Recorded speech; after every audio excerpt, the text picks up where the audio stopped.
Hello and welcome to Las Blancas Podcast. Welcome back, everyone, and this is a new look.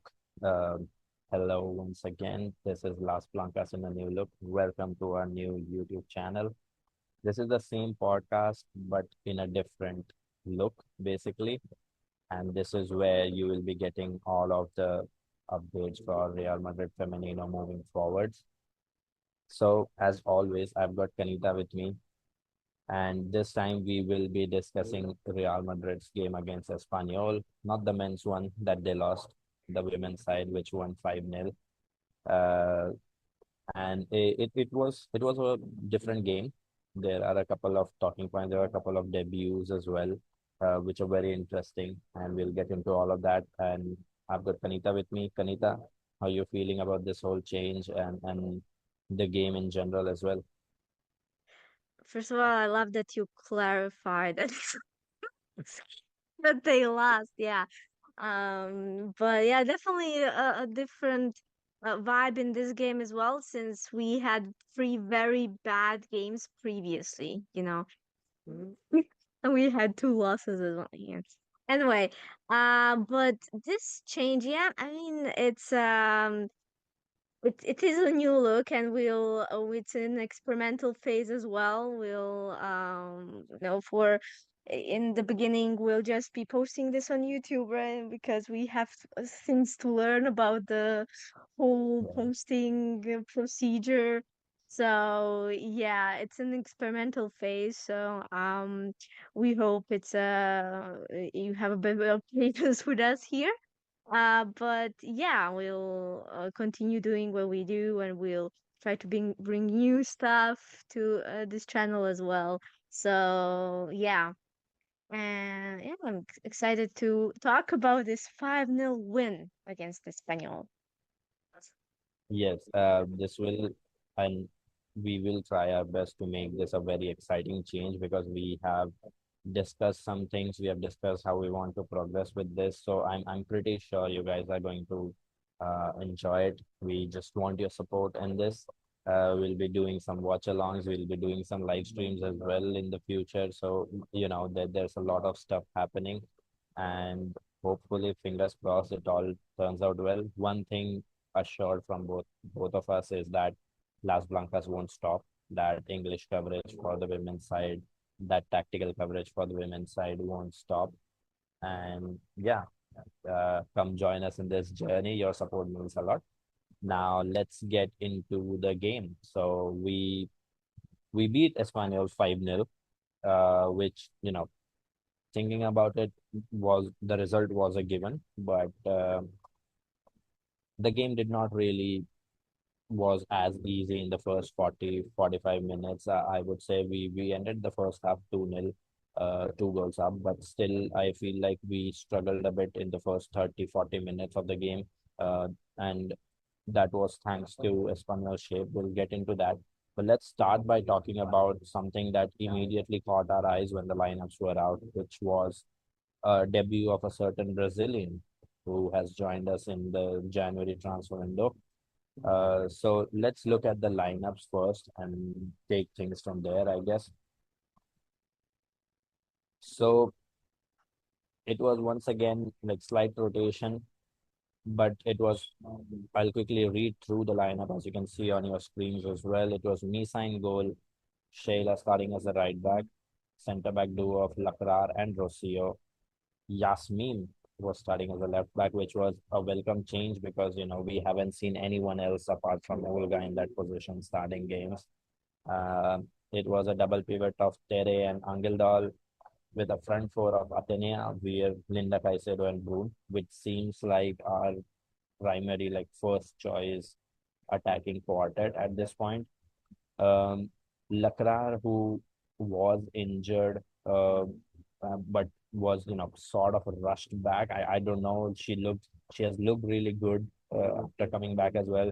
It was a blow to her ankle. Thank God, she recovered really well. She was brought back in the Super Cup as well, which we ended up losing against Barcelona in the finals. We beat Real Sociedad in the semifinals. Uh, But yeah, she hasn't looked like she was injured or there was some scare there because she came in and she instantly has looked the way she has looked at the entire season. But I think the biggest talking point in this lineup was Yasmin's inclusion and how she would fare, how her synergy with Linda would be, what would be, how she would showcase her skills, her traits. And I think we got an overview of what she is all about. Kanita, what did you make of the lineup on the first look? Yeah, I was really excited to see Yasmin finally because she was in the convocatoria for the past three games already, and she was also seen warming up as well by the people on the stadium, and she didn't get on. Obviously, this is her debut, but yeah, she started and played the whole game, so yeah, I mean, I'm always excited for a debut, and for one of the, most anticipated position signings we Yeah, we've talked about. I mean, finally have backup left back. Oh my God, this is, and we officially have her with this debut. So yeah, we'll get into her whole performance. But I also want to add about Lacra. She was the last pod we did against Eibar. That was the game in which she got injured, and yeah, you said she played the El Clasico and Real Sociedad game. She did look good. However, this game she did get subbed off again, and she was a bit with the sock down to her ankle. Maybe there's something still. For the like last 12 minutes or something, she was subbed off for Mendes. So yeah, I don't know how good of an idea is to rush someone yeah, back, especially immediately after. I know that two of us were very surprised when we saw her starting against Sociedad. right. Like being in the squad list, fine. Everyone was in the squad list for Super Cup. That's standard procedure because it was for a trophy. But it's starting, yeah, I don't know. It wasn't really a good idea, and I hope that in this game, whatever she has, it's not something which is something, but we shouldn't really push her. I don't know. Weird stuff Yeah, is happening with injuries. yeah, I personally wouldn't want to risk her at all, especially when we have Maria Mendez and we have Rocio available. And in games, when you're playing against Espanyol, you can take that bit of a gamble to, rest one of your most important players in the back line. Yeah. Um, and yeah, I mean, whenever she steps on the pitch, she plays well. There is no doubt about that. But I would like a little precaution to be taken so that we don't lose her for a very long time in the future. But let's talk about Yasmin. Right? New left back, Olga being there, Olga playing every single game, even when you feel like she has not started a game. She comes on at at halftime or something around the 60-minute marks and then completes the game. So she has basically played every single game this season, and Olga, she has And she had was her only fair share. available for one. Yeah, that is the only game she has missed. Yeah. She just basically whenever she has been available, she has featured in the game. Yeah. And she has had her moments this season, a couple of penalty misses, some good crosses, some good synergy with on the left flank. But Yasmin was a different look, right? Like this was her first game with the full squad, and I think for me, I think this is the same Yasmin that I saw in the Olympic Games, that I saw a couple of games at her club level before. And the thing that we discussed when we signed her, that this is a player that is slightly conservative, not as impactful going forwards. And I think we saw a little bit of that. I wouldn't say it was a bad debut per se, because we managed to keep a clean sheet. She managed to keep her side on lock, like there wasn't much threat as well from that side. But attacking wise, there was at times where you there's a little more to be desired here. She had five crosses. She did not complete any, which we also mentioned when we discussed her signing in the first place. We mentioned that her crossing can still get slightly better. And we saw that some of her crosses looked very underconfident, like she undercooked them. She played them low when they should have been lifted and everything. So yeah, I mean, what did you make of her debut? Were you impressed? Do you think there's room for improvement? And where does she go from here? Yeah, well, eh, yeah, I wouldn't say it was a bad debut, like you said. It was all over the place. She was whenever I think about how to describe her debut, I would just say she was lost and like messy and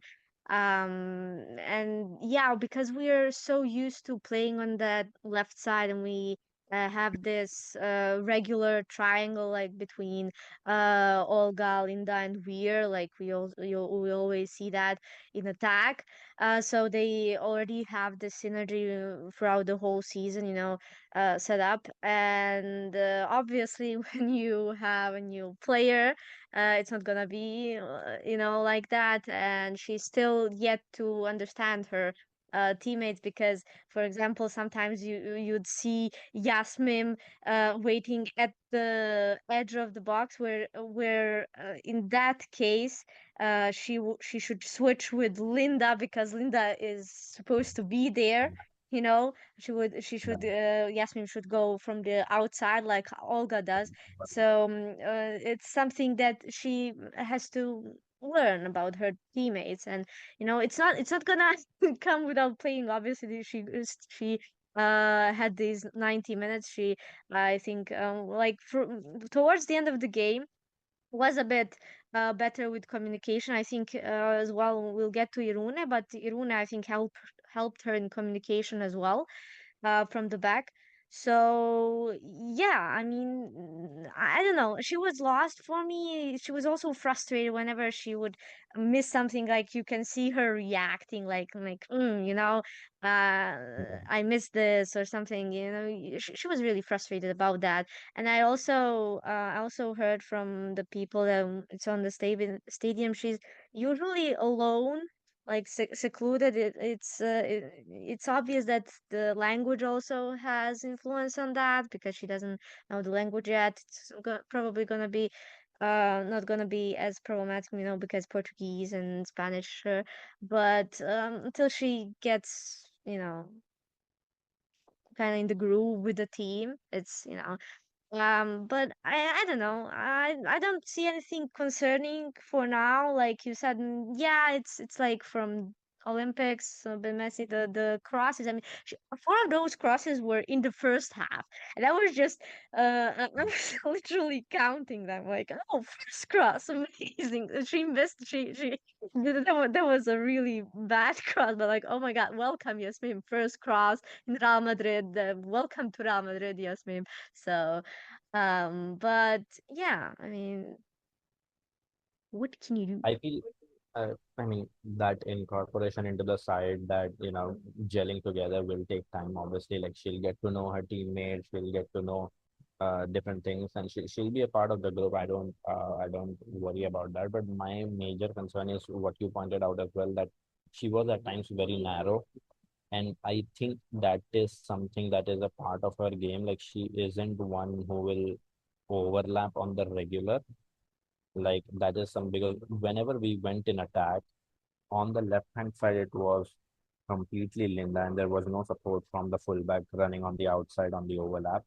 Yasmin would usually station herself on the inside, which, with the players that we have, Linda likes to operate in the half spaces, which is narrow.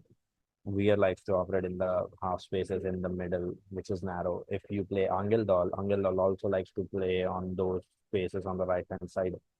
There isn't a requirement for somebody like Jasmine to be positioned there, because that is just too many people in the same sort of area on the pitch, and that is not helpful at all.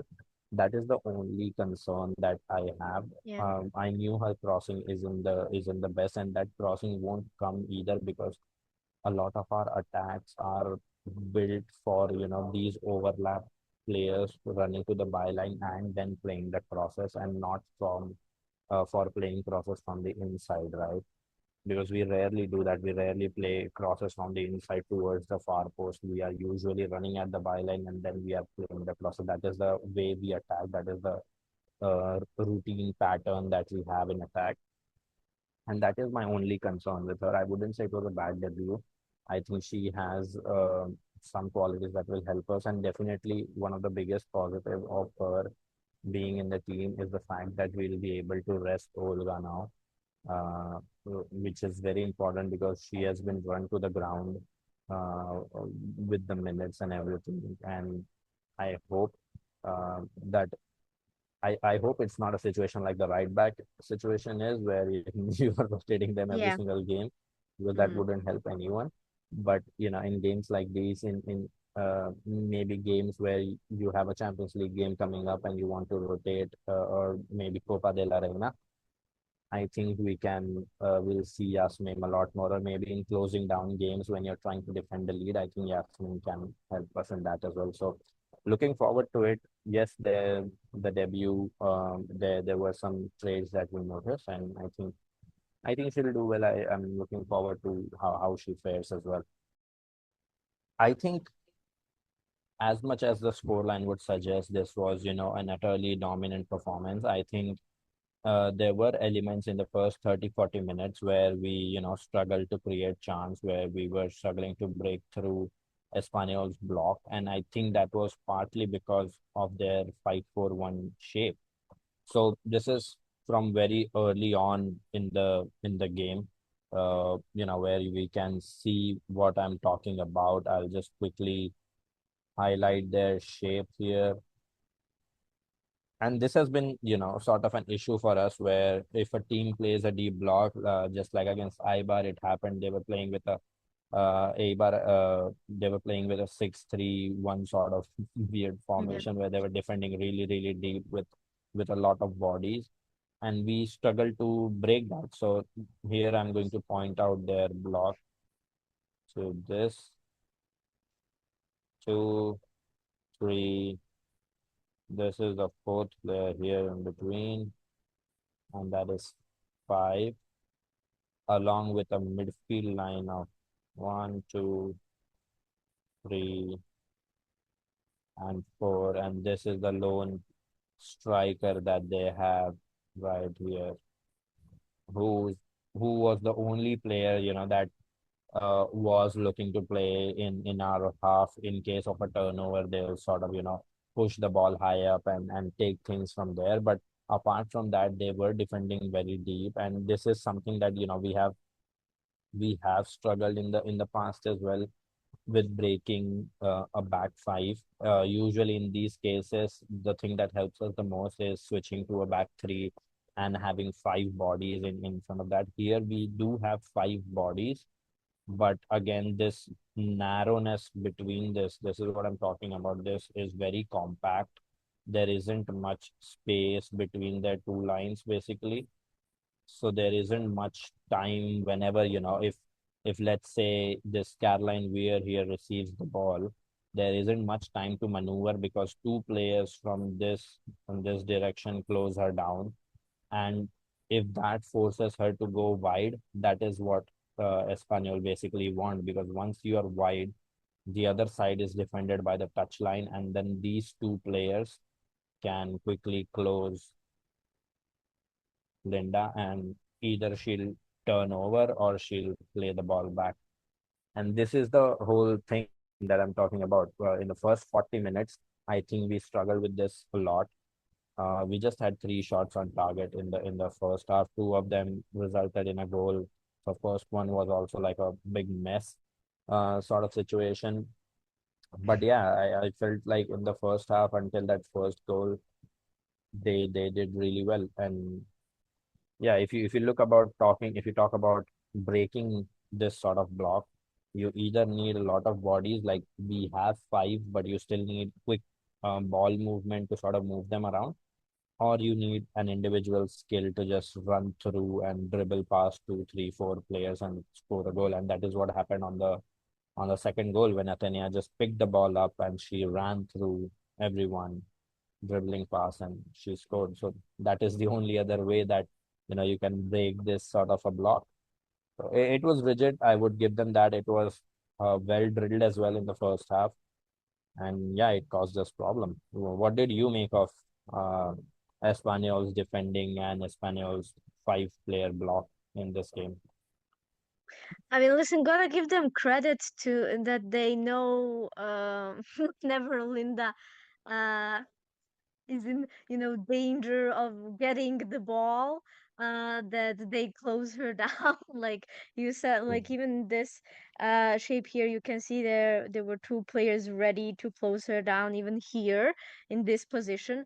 But as we would be moving even more up, she would get really like surrounded by players, and this thing that we had going on the left side didn't help either, because she had to stay wider while Yasmin was the one the half space. And yeah, that whole thing. Plus we had an off day, and with this whole thing, like with Yasmin debuting and with Weir's off day as well, this whole thing didn't work. There was no triangle, which that would be the only way, like, and the way our left side works is through this triangle that does quick combinations, and that wasn't possible in this game, due to these factors. And they had these two lines really close to each other, and they would close in on our players really quick if we didn't do these combinations. Or as you said, from the right side, we had more of that because we had Atenea, which she did manage in the end, that second goal, yeah, to whoosh through, but for the right side, we had more of that direct approach to just get Atenea and try to go through. And yeah, we also maybe it would have been a bit different if we had I don't know, maybe Toletti and Angildal on the pitch, because Angildal would be on the left there, and maybe we would have a I different feel story here. But yeah, I feel having Toletti in a game like this where yeah. Tere can move the ball, but Tere moves the ball a little slower as Mm-hmm. compared to Toletti, because with Toletti it's at a blink of an eye. She'll play one, two, three quick passes, and those triangles will form and there will be space. Toletti is all about upping the tempo, and when you're trying to break down this 5-5-4-1 sort of block, you need that higher tempo. You need them to quickly react to the ball moving around them, and I think Toletti would have massively helped here had she started the game. But yeah, I think another way to look at this shape that we are talking about is through their average position or their passing network, which we'll share right here on the screen now. And it's funny because if you look at the passing network for Espanyol, it's clear what we were talking about. Just look at, this is before the first substitution, obviously, and that is where, like, in the first half is where they caused us a lot of problems, and you can see they just have one player that is in the opposition half. Everyone else, their average position is in their own half, and that is what I mean. See, they're coming up against a side that has a lot of quality in attack, so obviously this sort of strategy is the best way to go forward. But this just once again sort of hits home the point that we are talking about. Another thing that I would like to highlight here is very interesting because we spoke about Yasmin. Let me just change the color and look at this. Okay. Now, this looks like a wider position. That is not, this is just her average touches where she got. My thing is, look at the thread that she has created with her passes. Now, red color here denotes that she hasn't created much threat, and that is what we were talking about, that her crosses not being as accurate, her not having that synergy to move the ball around with everyone, and being a fullback, You see Shayla on the other side. Shayla was running with the ball. Shayla was supporting the attack. Shayla was playing key passes in the final third. Yasmin still has to learn about her teammates, learn about what sort of movements they make and what passes are beneficial. But yeah, that is another aspect that I would like to highlight, and that hits home the point that we were discussing earlier about her, that her passing, her crossing there's a room for slight improvement there, and this just addresses that once again. Anything you would like to add to this, Kanita, about their shape? Yeah, so another thing, it's not really connected to anything that you mentioned, but see that little dot here, just sitting this? Rune. Yeah, very very odd, right? That like this was the first thing that caught my eye when I saw the passing network. But it was weird because well yeah we had this whole mess going on, and you I saw Brun trying to make up, like she was going a bit to the like side edges of the box sometimes to make up for that. I don't know, try to do something with their with the Espanyol's low block, like trying to get, especially from the left side, she was trying to make up for that mess we had going on.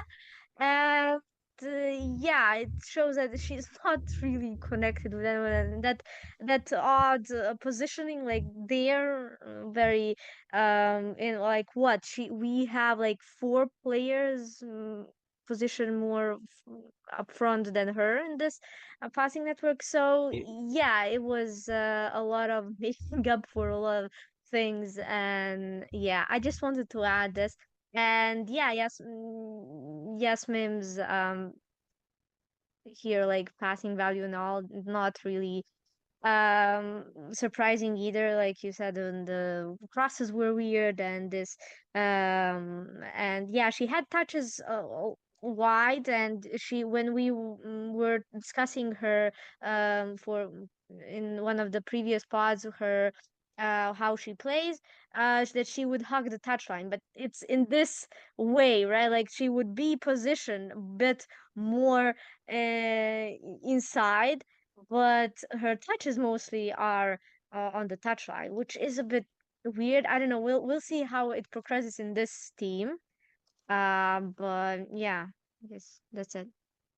I feel in regards to Brune, I think she was getting a bit frustrated by not getting on the ball.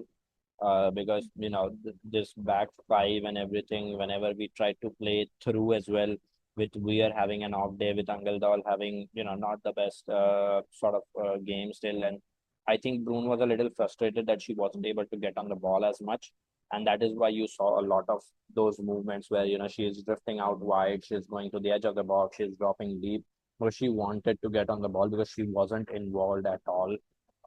She was just making runs where the pass wouldn't come. She was making runs where the pass would be overhit, and she just was not getting as many touches as she would have liked, and that is what like forced her sort of to move around and try to get on the ball as much as she can. But yeah, this is that. In this game, as we mentioned, we scored 5 goals. Both of our, if you want to say, starting center backs or our new signing center backs, both scored. Linda scored, Atenea scored, so both of our wingers also scored, and another one of our strikers also scored, Alba Redondo. So 5 goals, great, 5-star performance. But I think the fan base were collectively gushing over just one player, a certain Yes, 16-year-old who made her debut for Real Madrid, Irune Dorado. yes. Brilliant debut. And I'll let you have the stage here. I'll let you have the floor and speak all your thoughts on her. But very, very impressive debut from a 16-year-old to come in and, sort of put that sort of a shift. Very impressive. Yeah, so first of all, there is this fun fact. Well, in our history, she's the third youngest to debut after Carla Camacho and Paula Partido. So they debuted a bit earlier than her. But since Liga F has existed for, and this is like, what, 3 seasons, they did put up a stat that she is the youngest in the last 3 years that in Liga F that has debuted, and so yeah, just to get that out of the way. But uh Iruna left an impression on me in the first, like, maybe 2 minutes she was on the pitch. I was Yeah, like, Wait, this is Irune? Like this, I mean, what she was immediately activated. Like she yeah, immediately got there and she was stopping. And in the first, I don't know, maybe it took me 7 minutes to say, oh, okay, this is a DM. Then like most definitely a defensive midfielder. So I went, as one should. I I went to Isa to check on her, yeah, on what, how Irune is usually, and is she actually DM? Like, is this like possible that we have a proper DM? Like, it looks like she's a proper DM, and I was impressed by what I was seeing. And she said yes. So Isa knows, like you said, and Yash always says, like. Um, Isa knows every single player in Spain and in even in lower category. So yeah, I went to Isa and we had a little discussion. And she said she's also very good on the ball. And also a big shout, if you know Isa, she's also very objective toward her own teams. So when she says something like she's sort of like Patri Guijaro. She reminds her of Patri. And that's a big shout from Isa, just so you guys know. But yeah, I don't know a lot on the ball, but from her recoveries, the way she was following the play, she was marking. You can see her looking around all the time, behind her, from her sides, to see where Espanyol players are, scanning around all the time. She was following the play. She's also very agile, so she's quick at to know whether to face the play to get the ball, or to go forward, face forward. And she would know. She's agile. She knows how to scan around. And what I also mentioned early on when talking about Yasmin, she did, in some instances you can see that she improved that communication from the back. And in like 70, yeah, it's like 73 minutes mark, you can see a very good combination between these two at the back, in the back line. They're at the very touch line, both Yasmin and Irune is obviously a bit in the half space, but Irune sees that they're about to close in on Yasmin. So two players were about to close in on Yasmin, and before that would happen, Irune goes in and just makes sure that Yasmin knows she's there. She passes to her. Iruna gets back to Yasmin, and she knows she also did the back heel there through two Espanyol players. She knew Iruna would be there, so she got back heel pass to her. Iruna obviously got her, and then continued the play. So that was a good thing. That was a good bit of communication, improvement in communication. This is not the only time. There's also that with the Yasmin whole communication thing, that it was improved with Irune, but this is the most obvious one, that she knew where Irune would be. And also she knew when to put her foot forward when they did a back pass. I mean, you'd think, okay, so they're doing no, actually they're doing a forward passer, obviously, but where you'd see Irune. So when they're preparing to do a forward pass. She was okay. So maybe like maybe she'll prepare to run up to get to a player.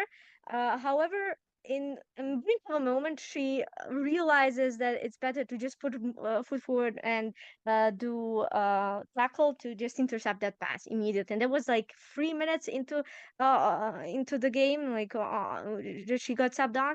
And I don't know, she just crazy on the touchline as well. She the passes she did over the players to get that um ball to her teammates. I mean, she is great. I don't think she did a single error in this game. I don't know how, but this 16-year-old, it blew my socks off. I don't know. Everyone is talking about her in the fan base, and also, just so you know, Isa says that she's possibly our best prospect in academy. So just so you know that. So again, a big shout from someone like Isa. And yeah, you can take over. I was blabbering a lot. Yeah, I think her debut was really impressive. Like when she came on, and I was watching the game, I wasn't sure watching her the way she was sticking herself in, the way she was going hard at tackles, the way she was sliding in, the way she was reading the play. It's very easy to forget that she's just 16, Yeah, which is what was the most surprising thing for me. Like I was like, is this kid really 16? Because she looks like a seasoned pro. Like she was going hard at challenges. She wasn't holding back, and she was winning the ball. She was winning them cleanly. She was playing passes that were short, crisp, and finding her targets every single time. And she for 90% of the time she was making the right decision. She was covering a great amount of ground as well. I was really impressed. Like I would definitely agree with Isa here that if this is somebody, this does remind, because watching the 2014 under 17 World Cup, watching the Aitanas, the Yui Hasegawa, the Patris, this player does seem like she is a serious talent, and she is somebody who can play both as a destroyer in the midfield, who can destroy the opposition play and can help us be that ball playing defensive midfielder that we need. So, in the future, she's still 16. We have to keep that in mind. We cannot just rush her in. But yeah, it's a very exciting player, and I mean everybody gushing over her is for a very valid reason. I think we can definitely declare ourselves as Irune fans, and this is an Irune fan club. Every single performance will be discussed at length here from now on. But yeah, really impressive debut from her for a 16-year-old to step in and do all of that with whatever 23 minutes that she got. Very impressive. Very impressive. Very impressed with everything, like her off ball, her on the ball. Solid player, at least in the first setting, and I would definitely love to see her getting more minutes moving forward. So yeah, if Isa has said that she is our best prospect, you better believe that she is one of our better products coming out of the academy. So yeah, I think that that was the biggest talking point, and I was itching to get to this point where we discuss Iruna, because she was really impressive. I posted about her yesterday, and just for everyone watching this, we'd like to just share that once again, to sort of hit home about what we are talking here. This is her performance thing. You see two clearances there. She was helping out in the box. Look at her touches. Few in our own half, few very high up where she was interacting. She's making those forward line breaking passes. She Look at the passes are not that long. They are short and crisp, as I mentioned. So she is able to play them quick, and she is able to find the necessary players that she wants to. Insane. Like she's amazing. The sort of performance that she has had in her debut, like very impressive, honestly. Anything you would like to add before we conclude this discussion on the game on a high, discussing about Aruna? Yeah, so these actually two clearances, it reminded me, it was in like the last few minutes, I don't know. Espanyol had a chance. It was a weird chance. There was literally no one in the back line, like now we're back line Yeah, for some reason. And Misa also missed that ball. But Iruna was on the far post in that situation and with an Espanyol player there. She was running and she received that ball and cleared it like right there. There was no one around them, so it was on her to clear that ball away. She had to receive it, she had to turn around, and she had to clear it. So that was crazy um controlled by her as well. And yeah, also one more thing to add, she does not back down from a physical challenge. She is yeah, 16, but she was up there in duels all the time, and she did masterfully in all of them. yeah. That is what I mentioned when I said that she loves to stick in. Like she's not afraid of going into challenges, which is Mm. very impressive for a 16-year-old playing her first game in the senior division. Yeah, very very impressive. Okay, so I think that brings us to the end of the discussion for this particular game. We won the game 5-0, and we are sitting second in the table. But something weird happened yesterday, which is sort of historic, which is sort of unexpected, which is sort of shocking, really, really shocking, honestly. It was a big talking point last night, and for all the valid reasons. Levante, who are second from bottom this season, have beaten Barcelona at their own home. This is the first time Barcelona have been beaten at their home stadium, that Drive Stadium that they play in. This is the first time they've been defeated at home since some 2019, some 80 odd games. And it is this Levante that has done it. And not it wasn't just a 1-0 win, they scored twice. Yes, They have one. scored more goals against them in one game that we have managed to across two games recently. Like it's wild. This is what women's football is about. That game went on for like 105 minutes yesterday, and wow, this is the first drop points for Barcelona this season in the league. They were 16 out of 16 wins. This is the first time they have points. And somebody pointed out that, maybe if we would have won against Eibar, we would just be 3 points off. And I was like, I don't care about that. It's not like we were going to win the league, but like this was something else from Levante. Oh my God, what was that? I know. I know that like the last maybe 20 minutes together with that at the time or something, we were commenting like, "What is this?" I was legit nervous, and I saw 7 minutes at the time, and I was like, "Yeah, this Yeah. is yeah, they're not gonna last, right?" Like, and then they scored. Chico scored with the second goal, and I'm like, Yeah. "Oh no, this can't be happening." Barcelona scored a minute later, and they had the red card as well. Levante got the red card. It was like the last like 20 minutes were like 80 minute. There was a lot of screaming from my end, and oh my god, I can't believe Levante won. Like, listen, Tarazona, their first choice goalkeeper, got a red card in the first half against us. We went on to win 6 Yeah. 0 against them. However, in this game, Tarazona was on fire. I don't know. Eh, Dream of her life, I swear. And I don't know what came over Levante in that game. Crazy. I don't know. I and- mean, I am pissed towards my own team. Like, how yeah. can you go 2 years without scoring a single goal, and then Levante comes scores two goals? And They scored three this season, one, but they lost 4-1 the other game. So yeah. And the thing is, this version of Levante had no business of scoring against Barcelona. Like they have lost Mayra Ramirez, they have lost Alba Redondo, they have lost Maria Mendes. Like this version of Levante had no business at all of beating the best side in the world right now. Like any team beat, when Man City beat them in the Champions League, yes, there was talk because Barcelona losing is not an everyday occurrence. So when they lose, it's always a talking point. But City beat them with you know Khadija Shaw, Miedema, Lauren Hemp, and all Yeah. these players in the squad, right?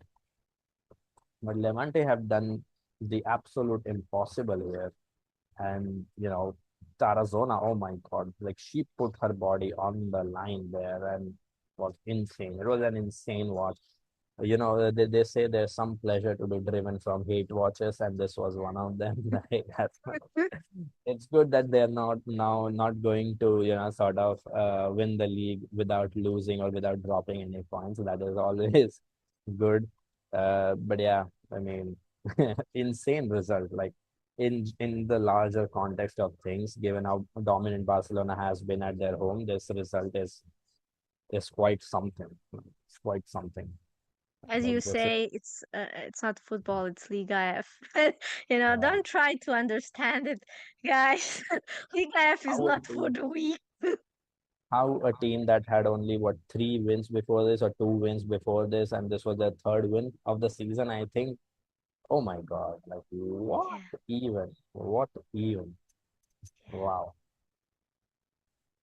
Amazing result, and the maybe if we would have won against Eibar, maybe we would would be in the title race, but I don't see a title Yeah, race. we would be 2 points.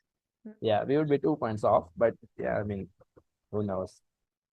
But it's all ifs and buts. What happened is Barcelona lost and we won.